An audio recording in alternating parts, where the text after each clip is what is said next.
Chicago में डाकुओं के हमले में जख्मी हैदराबादी नौजवान सैयद मज़ाहिर अली की अहलिया सैयदा रुक़िया फ़ातिमा रज़वी ने इस हमले की दिलखराश तफ़सीलात बयान की।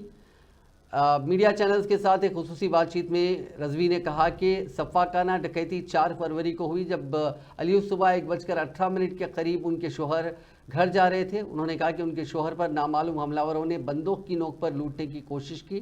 इस अमल में उन्हें शदीद चोटें आईं। रज़वी ने वज़ीर ख़ारजा एस जयशंकर से इस बात को यकीनी बनाने के लिए मदद की इल्तिजा की कि उनके शोहर को मुनासिब तिब्बी इलाज मिल सके। उनकी कोशिशों के बावजूद हुकूमत की तरफ से अभी तक किसी ने उनसे रब्ता नहीं किया। मेरा नाम रुक़िया फ़ातिमा है। मेरे husband Syed Mazahir Ali 6 months back United states गए थे सब मास्टर्स करने के लिए।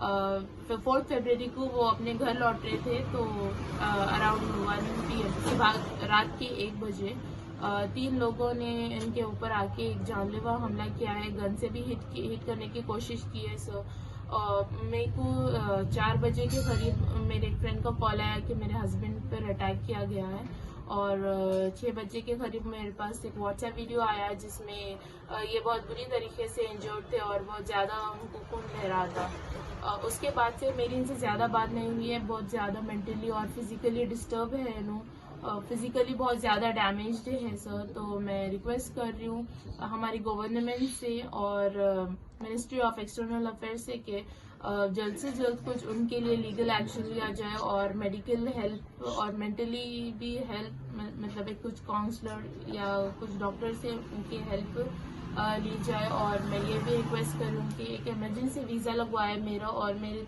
3 छोटे बच्चे हैं उनका, सो दैट कि मैं उनके पास जाऊँ, और क्योंकि वो बिल्कुल भी स्टेबल नहीं है, तो मैं मेरा ज़रूरी है उनके पास जाना सर।